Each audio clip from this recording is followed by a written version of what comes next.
Hey everybody, Casey Turner here from Express Your Artsy Soul. I wanted to record a video of using some silhouette botanical stamps from Sweet and Sassy Stamps. The stamp set is called Foliage Silhouettes, and you can find that on their website. I will link the website in the description. So I wanted to play around with some silhouette stamps or solid stamps with some coffee and watercolor. I am stamping these acrylic stamps on some watercolor paper. It is actually thicker than I would like. It is 140-pound watercolor paper, so I would like to get some thinner paper, but right now it's what I have, so it's what I'm using. I did use different colors on my stamps as I wanted that variation of color on each leaf. I'm also using my watercolor, one of the watercolor brushes from my watercolor brush set from a company called Artify Art Supplies. I will also try to link them in the description as well. So basically, I decided I just kind of wanted to do a master sheet of different botanicals or leaves in this same technique with coffee and watercolor. And then my plan was to just use that master sheet a bit later in an art journal spread. So I will be incorporating this finished page in an art journal spread later in this video. This stamp, I didn't really like how it turned out. I found that the more separate, is that even the way I want to say it? The stamps that had more separate leaves, more space between the leaves, I liked the images better once they were stamped rather than the stamps that were very close together. So I decided to just use a larger version of those 3 leaves that I used before. And I wanted to add some splatters, some color, so as you can see, that's what I was doing here with some watercolor. This is also a new stamp set that I recently got. It is called Texture Tiles 1 from Sweet and Sassy Stamps. I really love that one stamp that I'm using now. I have no idea what you would call it, but I really do enjoy that. I love the way the way it looks once it's stamped with the watercolor and the coffee. So I just went crazy and did this all over the place on this sheet to kind of cover some of that white space. I did skip ahead a little bit so you didn't have to watch me do the entire sheet. And I decided I wanted to do an art journal spread with this master sheet in my tall, skinny journal. I've been really enjoying this journal lately. It's quite a challenge to work in this size. Let me see here quickly what kind of size this actually is. So a folded, like a closed journal, this closed journal is actually about 4.5 inches wide by 11 inches tall. So it really is an interesting size. And then when you have the journal open, the pages are, approximately 8.5, depending on which pages I'm doing, since the sizes are a little bit variated. Variated? Yeah, that's the right word. My brain didn't think that was the right word. So I'm just adding my master sheet to the corners. I thought about using that circle negative or that napkin, but I just wasn't feeling it. So I set that aside. I did want to use the negative, that circle negative, and I completely forgot. So you'll see that I never actually added it. I kind of wanted to just talk about my process, as I've had some new people to art journaling subscribing to my channel lately. And I wanted them to be able to actually see my process and hear me walk through my process. So that way they understand the layers and know what it is that I'm using. So I most always start with a layer of collage on the pages, and I just use a Mod Podge for that. If you have a really good glue stick, you can certainly use that. And then white gesso, I just use the Folk Art brand. I love the Folk Art brand.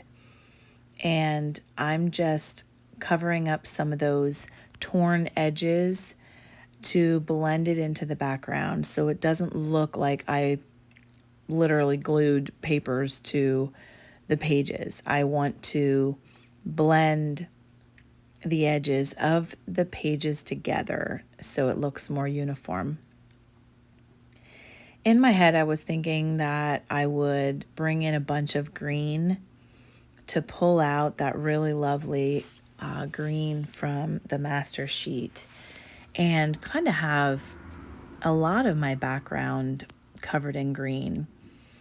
So I did end up using several different greens. Well, here I went in and used like more ivory cream color, just to kind of coincide with some of that book page, those old book pages. And I went in and was using like several different greens. I'm pretty sure I used a green called Hauser Medium Green by Deco Art Americana. And then I was using some, I think it was possibly Wild Wasabi Green. I used some Sap Green by Golden. I just was really going crazy with the greens until I decided that I liked the background. This right here, I would like to call the middle school phase. Usually everyone's pages goes through a middle school phase, and I call it that because that's kind of like the awkward, I don't know what's going on, I don't know who I am, I don't know my style type of a phase. Most of us have been there, right? So this is kind of the, I want to say, ugly phase of the pages, because it's that in between, before it gets pretty, before the final layers are put in, the final stage is happening. And, just like once we get out of middle school and we're heading into high school and we're kind of blossoming and finding our way, and our closer friends that we might keep forever, and things like that. So you got to give it some time. I know that a lot of people really struggle with this middle school phase, but I mean, who didn't struggle in middle school, right? So you just got to keep going, keep adding, look at areas where you like and where you don't like, and just press on. I'm into florals. I just can't stop myself. So I really wanted to have a pop of color. There was a little bit of that orangey, kind of brownish, almost pinkish color. If you can see it on the right page in the middle from my master sheet, when I added some orange watercolor. And I kind of was going for that color to pull that out a little bit. And I chose a pinkish color called Coral Blush. And I just went with it. I just kind of sloppily scribbled some blobs of paint on there. And then I'm going in with some other paint colors, just to add more detailing really messily though. I'm not like doing anything really precise here. I'm just kind of smearing some paint on as if they were petals. And I kind of felt like I had too much green, but then I had too much white. So, but this is, this is the way it is. You just kind of, do things and you don't like it, and you do things again. And I wanted to add some stenciling, but I tried it with coffee and it didn't really work out so well. Like the coffee went underneath my stencil. That was the Grunge Grid stencil from Sweet and Sassy Stamps. It is one of my absolute favorites. And then I went in with a Stabilo all in black and just made some stems. And then with an almost out of paint paint pen to do the centers of the flowers. And I'm activating that Stabilo all. A Stabilo all, if you don't know anything about it, you need one. It is a wonderful, wonderful tool, and it's water soluble, so it activates with water. So I dipped my brush into water and then went over the stems to make it stand out. Here I am using a pen. My favorite pen right now is a Uniball Signo pen. And I'm just outlining the leaves just to make them stand out a little bit more, and so you can see the difference, like the detail. Now, obviously, it's kind of like far away because I wanted the whole journal to be in the scene, but you will see that later when I do a close-up video of the flowers. So I apologize about my drawing time here. I am messily writing a little prayer, and which you can't actually see very well, but that's okay. And then finishing off with some white splatters from, I think, Distress ink. So there it is. Oh, yep, I forgot. I went in and added a couple little yellow dots with a Posca pen. But there it is. That is how I incorporated my master sheet.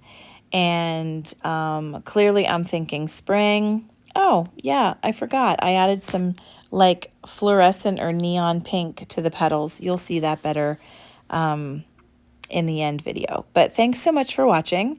I hope you enjoyed. I hope you try out some solid stamps with some coffee or watercolor and see what happens.